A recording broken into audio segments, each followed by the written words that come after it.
Hello, and welcome to the Brutal Iron Gym podcast, where our goal is to cut through the BS and deliver the brutal truth about topics related to health and happiness.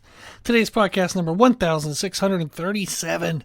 The topic is mindset, and the title is Regaining Motivation After a Setback. I think we've all been there, unfortunately, so I do understand this, and I think we all understand it. But this topic actually came from a listener. They sent in an email, so I'll read that to you. So it says, "Hi, Rob. I found your podcast over a year ago and have thoroughly enjoyed the education it provides. But also, I appreciate your positivity. Your voice and attitude are uplifting, yay, and make me feel motivated after each podcast. I recently competed but did not perform well. That stinks. I am mentally struggling. I believe that I was able to make progress through my training in nutrition from my previous competition to this most recent one. However, I was not able to show that progress when it mattered. Since you seem to be a naturally positive person, I was wondering how you mentally process negative experiences. Any advice is greatly appreciated. Thank you for what you do." Oh, well, thank you. So thank you for listening. And that's definitely a bummer. Sorry to hear the competition didn't go well. That's definitely, gonna cause some mental strain, mental struggle, just a little bit of like sadness, and things. If you work hard for something and it doesn't turn out the way you wanted or expected, then it's definitely, definitely depressing, definitely sad. So I have had some setbacks for sure. Just a couple that I wanted to name was, I remember I broke my collarbone. I've mentioned, I think, all of these at least once or twice in podcasts before. But I broke my collarbone one time while I was bench pressing. I've broken my collarbone 2 times previously. One when I was really young, one when I was a teenager. And then I was doing decline bench with a training friend, and I was a couple reps into like a heavy set, and then my shoulder just kind of felt unstable. And I did a rep or two more, and then I was like, ooh, this is definitely weird. Something's wrong. So we racked it. I kind of like was moving my arm around, tried another set, but really had trouble kind of getting everything set, and stabilized. We then went to do dumbbell presses. Again, everything felt really weird. Tried to do dips, and then all of a sudden I was like, I think something's really wrong, like with my shoulder. And I also started getting sick. I actually ended up throwing up, and I was like, what is the heck? I don't know what's going on. I said, it just feels really weird. And I knew something was off in my shoulder, so I had put my fingers on my collarbone and went to move my shoulder up and down, and I could feel the separation in my collarbone. I could feel the outside part of my collarbone going up and down, while the inside part of my collarbone wasn't moving. And I looked at my training partner, I was like, I don't think that's normal. I don't think that's the way that's supposed to go.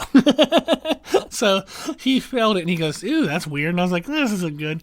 So we went to the ER, and I got a scan and showed it was broke. And I was like, damn it. I was so mad. And I had to get scheduled to get surgery and whatnot on it. And I remember just being super frustrated because I was in a really good kind of training groove at that time. I'd gained a lot of muscle mass over the previous summer, was feeling really good, was really loving where I was at training wise. So I was very frustrated. I still trained my chest the whole way till I got the surgery. I had to get metal plates put in on my collarbone. They put metal plates across the top and the front. Thankfully, the guy I went to is up in Charlotte, and he works with Carolina Panthers. And so he knew, if I'm deadlifting 600, 700 pounds, I'm going to need a little bit of extra help. So he put 2 plates in rather than 1. And it helped a lot, but I remember he told me it was going to be 5 months before I could lift weights again with my upper body. And I was like, you're crazy pants. There's no way. I can't. Like, what are you talking about? You're crazy. So I waited 5 weeks and then just started lifting again. And I was trying to be very careful, and thankfully everything stayed in place. But, oh my gosh, you're going to be kidding me. There's no way in the world, So super bummed.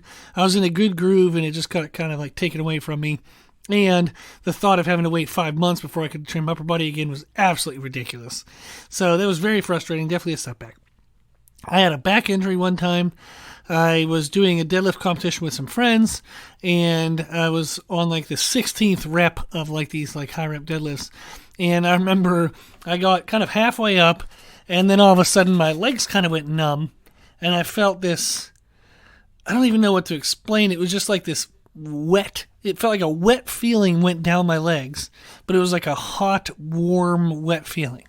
It'd almost be like you peed your pants. But it was like my whole, like everything, my legs, everything had this wet, hot feeling that just kind of went down. And I was like, that's not good.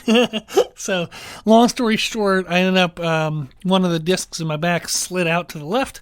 So when you look at an x-ray, there's this disc just sticking slightly out to the left, and it caused a lot of nerve pain, a lot of problems.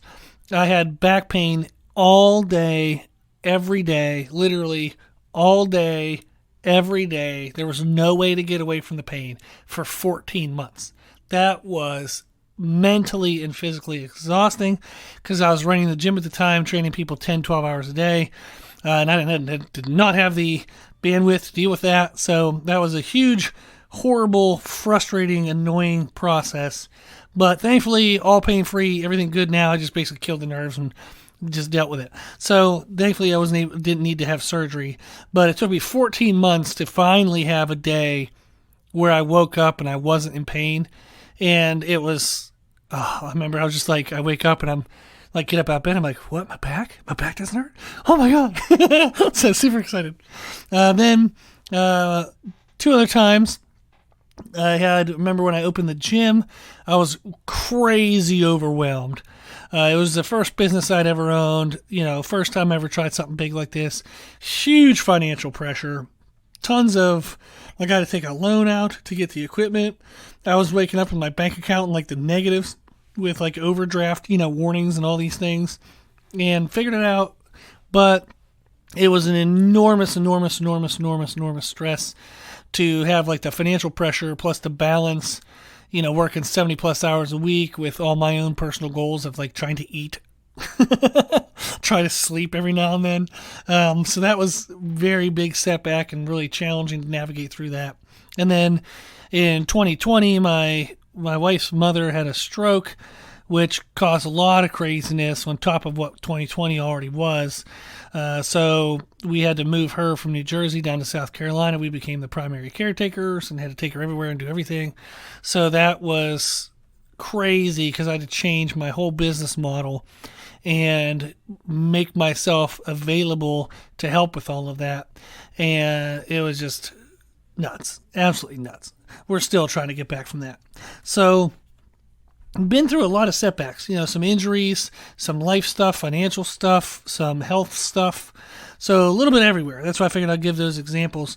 So I do understand what it feels like to have a setback and then find like it requires you to respond and kind of readjust, recalibrate, and then continue to try to push forward. So through all of those things, like my collarbone, I came back and I benched over 400 in a competition. I forget I think it was like 424 or something like that. It was a competition. So, and that was before I broke the collarbone. I couldn't even bench 365. So I was able to still go up and bench over 400 in a powerlifting competition. The back injury, good God, that was a huge pain in the ass. But after that, I still went up and was able to squat 600 in sleeves, deadlift 700. So still able to get back super strong, no pain whatsoever with either of those issues now. So very happy to have worked through those. The gym is thankfully still in business. So that's turned out okay. And the craziness of 2020 and all that is finally starting to settle, trying to feel like getting back into our life and being able to progress our own goals, my wife and I. So definitely getting to better places, and through all of the setbacks have been able to actually come out on top and improve and continue to move forward in all areas of life. So I wanted to go through and just kind of talk about the top 10 things that popped into my mind whenever I read this email about things I would do, things I think through when it comes to trying to manage a setback and how to get back on track and regain motivation, regain positivity. So the first thing is to find something positive. Absolutely anything. It doesn't even matter what it is. Don't qualify it. Just find it. There's a podcast I did, podcast 1527. You can find all of our podcasts on our website, www.brutalirongym.com. We have a podcast player there that I think goes back like 1,000 episodes, so tons of episodes on there. But podcast 1527 is a mindset podcast titled Sliver Linings. This is a play on words. So there's the phrase silver lining is when you try to find something good in something that was seemingly bad. It's a silver lining. It was something that was good out of a bad experience. So I joke with my wife sometimes, and we say it's more like sliver linings because it's really freaking small. So it's not even like so if you think of it and you're like, well, this was at least able to come from that. And you're like, yeah, but that's absolutely pathetic, and that borderline shouldn't even count. So we call them sliver linings because it's very, very small positivity. But find something positive. So I was talking with one of my clients I do lower body programming for in order to help with old hip injury, kind of disc injury they had, and they just went through the CrossFit process. So the CrossFit Open and the quarterfinals and whatnot, and they didn't quite do as well as they had hoped to do. So we were talking about that a little bit, and one of the things I said was they had mentioned they really didn't do well in this one workout. And I was like, well, if you exclude that single workout, how did you do on the other ones? Were you able to make progress? Did you feel strong? And as they kind of thought through it, they were like, yeah, you know what? I actually did really well in the other workouts. But I think they said they lost over 600 positions in their rankings due to that single workout.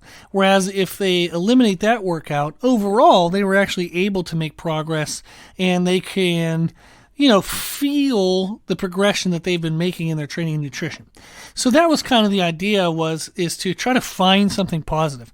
It doesn't take away the negative. You're not trying to say, okay, well, if I can find this positive thing, I'm not allowed to be sad about the negative thing. No, absolutely. That's not it. You're definitely going to be sad. And finding the positive doesn't mean you have to now be positive and you're wrong if you're sad. Not in any way whatsoever. You can be sad and find a positive thing in the moment. So they don't have to be mutually exclusive. You can have both things happen. You can be frustrated about something, but also say, well, at least this was good. That kind of thing. So, for example, in a powerlifting competition, say somebody, PRs their squat, they do pretty good or match their bench press, but then they kind of crap the bed on deadlift. Maybe the bar slipped out of their hand at the top, and they weren't able to get, the white lights. And they would say, oh, man, that caused my total to be down, and I'm very frustrated. I had a worse meet than I did before. And it's like, not really. You dropped your deadlift, but you PR'd the squat. You matched your best ever bench. It was just the deadlift, and the grip slipped out. And that doesn't even necessarily mean your grip was weak. Maybe your hand was out of position. You were focusing on a couple other cues, trying to get your breathing right, trying to do other things, and the bar just wasn't in the right position on your hand. So as you started off the floor, it lost position, then it came open, as the bar passed your knees. So your hand was slightly out of position. You didn't have a bad meet. You didn't, the last 6 months of your life wasn't a complete waste. You just had a bad hand position. That's it. So trying to not only find the positive, but the second tip is to put it in perspective. By putting it in perspective, and for example, you didn't have a bad meet. You had one bad lift. The whole meet itself might have still been good. Also, sometimes, speaking of powerlifting, somebody comes in and maybe they dropped 2 weight classes and they were only down, 10, 20 pounds on their total from the previous meet where they were up 2 weight classes heavier. That's progression. Freaking hell. If you can go down 2 weight classes and damn near match your old PR, you've definitely gotten stronger, as you've also probably gotten aesthetically better, maybe overall healthier, a lot of things like that. So it's helpful to find positives, but also to put it in perspective. Just because something didn't go well doesn't mean you're a piece of crap or that your life is a complete waste. I think if we take a second and pull back, I think we can get our head out of that space of I am a loser and just be like, yeah, I had a bad day, and that happens. I remember I did a strongman competition and I forget where I placed. I I didn't get first because otherwise I'd remember that. But I did a straw man competition, and we were doing farmer's carries, and they were the farmer's carries where you load on the ends of the devices, so the cheaper ones. And we were doing the farmer's carries in a field, and I remember we were supposed to go down, make a turn, and come back. Well, I went down, made the turn. As I was coming to come back on the straight stretch, I rolled my ankle and fell. I have no clue what happened. I don't know what my foot did. I wasn't looking at it. But it decided to not foot. It didn't foot well. My foot didn't foot. So I fell, and when I fell, the weights fell off the one end of the device. So I couldn't even just get up real quick, pick them up, and get going. So I actually put the weights back on the device, put the clamp back on, picked them up, and then finished carrying the device. So it was absolutely stupid because at that point I'm way over time. But I was like, I'll be damned if I'm not finishing this stupid thing. So I got really mad, and I was just and very frustrated about that. But what can you do? The other events went okay. I wasn't. That was when I was much younger, so I was kind of still learning technique of things. So I wasn't super efficient with log press at the time. I did really well at the deadlift event, but that farmer's carry, I got dead last. And I forget where I placed. I think I placed third or fourth out of a larger group. So if I wouldn't have had a dead last placing, I probably would have placed a lot better. But nothing you could do. I just tripped and fell. I didn't do anything wrong. It wasn't something I didn't plan for. It was just, you're walking through a field, rolled your ankle a little bit, nothing you can do. So I had to look at that and say, okay, well, in the log press, I did pretty well. I was top of the pack. Deadlift, I did great. A couple other events, you're thinking through things, and you're like, well, if I would have got rid of that one thing, just like I told that CrossFit client. So if I would have gotten rid of that farmer's carry, say I even finished just middle of the pack, I would have been a couple placings higher by the end. So it's not that, the whole event was crap, the whole day was crap or anything like that. It was just, a bad event. So putting it in perspective, at that time, I also cut weight for that competition because it was I wasn't in the open, the super heavyweight open class. I think I cut 20 pounds of water weight to try to get down to this lower class. And I was able to do it. So I remember sitting in a sauna and basically dying to get to that weight class, and then eating a bunch of cookies and drinking chocolate milk the next day to try to gain my weight back. I think I gained 20-some pounds back. So I was very successful at a pretty extreme weight cut, and I still performed well. It was just slipping and falling is why I didn't place well. Not that I mismanaged my cut. So if you look at some bigger things, put it in perspective, if you try to find the positive things, all of that can help a lot. And it pulls you out of that darkest mindset and puts you at least more in a logical type mindset. You're not going to be overly emotional. You're not super negative. You're not going to be super happy. But you're at least kind of starting to be a little indifferent to what happened, if that makes sense. You're nah, okay, it happened, but okay, I'll move on. That kind of thing. So it pulls you out of the darkness. The next tip is to identify weaknesses. So if you did have a setback, you tried to do something and it didn't go well, what didn't go well?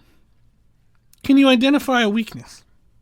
So for example, I wore regular tennis shoes whenever I was doing those farmer's carries. If I had thought of it, would have wearing boots, work boots have been better.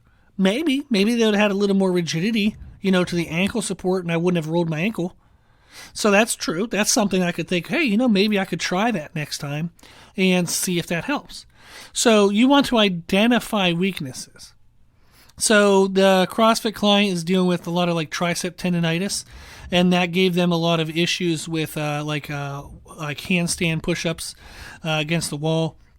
And it was okay, well, if my triceps, if that elbow's bugging me, can I do stuff to maybe address that and try to heal that up so that way it doesn't hold me back. So maybe I thought I could power through it because it was so close to competition, but it ended up hurting me and it did set me back. So now that I know that that's a weakness, I can identify it and maybe start to make a game plan against it. So once you've found something positive, once you've put the whole thing in bigger perspective, you want to identify weaknesses. That's the third tip. And then the fourth tip is identify ways to address your weaknesses. Find a way to influence it. Don't say, well, this happened and that's outside of my control. Possibly something did happen that is outside of your control, but find anything that you can control. It's not that you're trying to find blame. Just find something that you can control. If there's something that you feel you can control, then you can start to make a game plan. You can start to attack it. You can be proactive and you can feel that there's hope for change. You want to find your weaknesses, so don't hide from them. That's not going to help you. I promise that's not going to help you. So don't hide from your weaknesses. Find them. And then find ways that you can address them, because it allows you to be proactive. It allows you to feel that changes can come. So therefore, the future can be better. Right?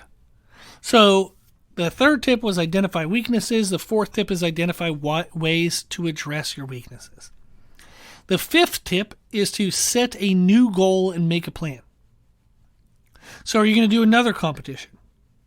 Maybe you're going to retest everything in 2 months to see where you're at. Maybe, if you're like, yeah, I really went for that competition, but my arms are bugging me, my knees bugging me, my back's bugging me. Maybe I will try to diet down. Maybe I'll try to clean up and lose 10, 20 pounds of fat. See if I can, kind of build up certain muscles. Make an aesthetic goal. And that'll give you time to work on also rehabbing the injury or the annoyance that maybe was holding you back. So set a new goal and then make a new plan. So now, and what's awesome is if you've identified weaknesses and you've identified ways to address those weaknesses, they can be part of that new plan. Make sure the new goal includes those weaknesses in some way. So for example, if you went to a strongman competition and you got destroyed, and your strength is just not on par with everybody else in your weight class, maybe you need to get a little bit leaner and get down a weight class. Okay? That could be a goal. Yeah, you want to get stronger, sure. But if you are, 35% body fat, you could probably afford to get down to 25% body fat, and that won't overly zap your resources to where you can't actually continue to get stronger. So just get a little bit leaner. Same thing with powerlifting. You can just get a little bit leaner, try to drop a weight class or two. And that'll give you time to heal up, an annoyed elbow, an annoyed shoulder. It can give you time to work on mobility so that way you're in better positions in your lifts, and that can actually help you get stronger. So, make a new goal that somehow includes the weaknesses that you want to address. The next tip is with the new goal, focus on adherence to what you should do, not on the outcome. So if you're like, I'm going to do another competition and I want my total to be blah, blah, blah, blah, blah. No. Say, I'm going to do another competition. I am going to get my calories on point every day, as many days as I can. My protein on point every day, as many days as I can. I'm going to try to sleep, try to get my better sleep quality. And I want to get into training and say, can I be consistent with 4 days a week? So I want to do another competition, but I want my nutrition to be better this time. I want my sleep to be better, so that way my adaptation responses to training are better overall. And then I want to be more consistent with my training. So focus on the actions. Focus on adhering to actions. And then the outcome will come. You will have a better competition outcome if you're eating better than you were before, sleeping better than you were before, and training more consistently than you were before. So focus on actions and adherence, not on the outcome. Next tip, seventh tip, is to include short-term goals. Do some real short-term goals to try to get yourself motivated. So say, can I get my calories and protein 10 out of 14 days? In the next 2 weeks, can I be on point with calories and my protein 10 out of the next 14 days? Short-term goal. Don't just say, I'm going to crush my next competition in 7 months. That's not going to get you motivated and keep you motivated. You got to have some short-term goals, okay? Especially when you're coming back out of feeling demotivated after a setback. So short-term goals. Number 8 tip is schedule motivational check-ins and renewals. You will need to remotivate yourself. You're not going to flip a switch and just all of a sudden be amazing badass like movie montage, play Eye of the Tiger the whole way to the next, competition or whatever. you're going to need to kind of check back in on motivation. You're going to need to renew that. So you can find a new mantra to do every week. Have a mantra, some kind of motivational mantra. There's a million ways to find that online. But there's new motivational mantras you can think of every week. You can watch motivational videos. I used to watch the E60s series and 30 for 30 on ESPN. They're very motivational little stories about people's lives and goals and accomplishments. Try to find inspirational things on social media. So do something every single week that kind of renews motivation. Then the last two things are just kind of considerations. One consideration is to create a form of accountability and or sharing the experience with somebody. Okay. Now that could be maybe you make an Instagram page dedicated to your training. You can share videos. You can share voiceovers of what you do in your training. So, maybe your friends will be motivated. Maybe they'll go to the gym more often than they would because they see you in the gym. Talk about your struggles. Talk about your experiences. Just kind of like journal. You can use social media to journal your life and your experience. That's helpful, and it helps with accountability because if you don't post for a day or two, you might be letting down your crowd, your followers and whatnot. They're not going to be let down, but you'll probably feel that way. So it creates some accountability. Now, obviously, you can get a coach. Now, I hesitate to always say that because I am a coach. So it just sounds like I'm trying to sell my own services. You can hire anybody. I think I'm pretty good, so I would hire me. But you can hire anybody, and that also helps build accountability.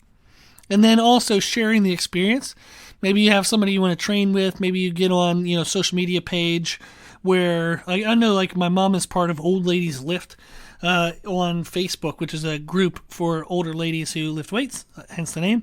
And you can post stories on there. You can see other women posting stories and videos. People just share in the community that is that group. So find a group for you. Find a group that does what you want to do, and that can help with kind of more accountability and more of a shared experience. The last tip is to consider including maintenance goals from other areas of life. So one of the things I do, now this can be a double-edged sword because I know people can feel overwhelmed, but whenever I'm working on a thing in my physical health, I usually set goals for other areas of my life as well. So for example, I might have a financial goal. So I'm going to hey, you know what? Over the next 3 months, I want to, I want to get leaner because I don't like picking pounds. I don't like poundage goals, but I want to be noticeably leaner. I'm going to eat, this many calories, this many grams of protein. I'm going to get back to training, maybe doing training every single day, even if it's just 10 minutes, on the elliptical in the mornings. But I'm going to get training every day. So you can hear, I make adherence goals. I don't make outcome goals. So I'm going to do these things, and I know that they're going to help me towards the desired outcome of losing weight, but I don't think of the amount of weight. I just want to be leaner, So I'm going to do that, but also at the same time, is I want to make sure maybe I start, texting my brother at least once a week. I want to make sure I check in with my mom and dad a couple times a week.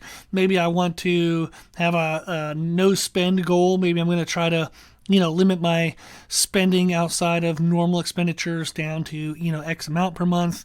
So I typically tend to kind of set a couple of little goals, and that way not all my eggs are in one basket, but I also don't want my eggs spread across too many baskets. So that's why I tend to set maintenance goals, meaning, hey, can I at least maintain XYZ while I work on this other thing? So there's an older podcast I have about, it's titled Drop the Right Ball. It's a really old one, so let me see if I can look up that number. But it's podcast 251, so I made it back in 2019. Podcast 251. It's a mindset podcast titled Drop the Right Ball. And in that, what it basically means is if you feel like you're juggling a lot of balls, you're juggling a lot of things, and you're feeling overwhelmed, there are some things that we do that we can afford to drop for a short period of time. So if I'm trying to juggle 5 balls, 3 of them are glass and 2 are rubber, I sure as hell can't drop those glass balls. But if in order to maintain the glass balls being juggled, I have to let go of a rubber ball every now and then, it'll bounce right back up. There are certain things we do in our life that are glass. There are certain things we do in our life that are rubber. So if in order to maintain the glass things, you have to let the rubber things go, that's okay. So what I do is when I try to push myself in one area of life, I pay attention to my glass areas in other areas. So if I'm going to push my physical health, I want to make sure I pay attention to my relationships and my finances. Now I have other goals, like I have spirituality goals. Like I would identify myself as a Christian, so I have like certain goals in like other areas of life as well. But this is an example of the sense to where there are certain things in life I don't want to let go of in the pursuit of something else. So I have one of my best friends. We used to talk about business all the time because he had a business at the time, and we were both struggling in like the middle area. There's a million business books for how to start a business. There's a million books written by people who were successful after they made their business successful. But you don't get any books from people in the middle because they're so damn busy building the business or surviving the business. So we're like, what does the middle of owning a business look like? How do I own this business but not be, on my third or fourth marriage? How do I own this business but not have an estranged relationship, with a child? How do I own this business but not have to go through declaring bankruptcy twice? How do I own this business but not have to, put my house up, as collateral for something and pray to God that it makes it through? So we were thinking like, how do you grow a business but maintain the other areas of your life? And that's something I always pay attention to, is if I'm going to try to progress one area, I have to make sure I maintain the others. So I give them attention and I have some type of tracking mechanism so that way I know that they're at least staying on point while I try to push and progress this other area.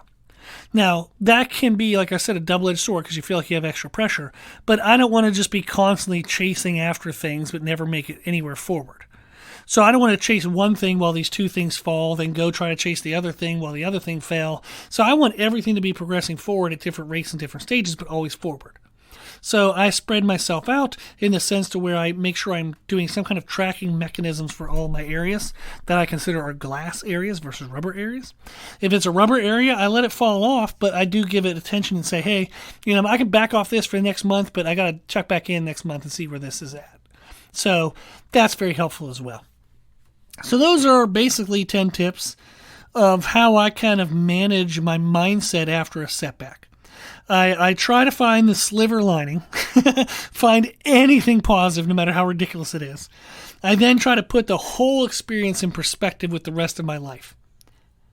I then identify my weaknesses and identify ways to address my weaknesses. And you want to find them. Don't hide from them. Find them. Because if you can find them and you can do something about it, there's hope for change. So then the next thing is to set a new goal and make a plan. Focus on actions and adherence to those actions, not the outcome. Include short-term goals. Schedule motivational check-ins and renewals. Consider adding accountability or sharing the experience in some way. And consider maintenance goals in other areas of life. So that way as you push and progress in this one area, your other areas don't fall back. Okay. Hopefully that was helpful. Hopefully that was interesting in some way.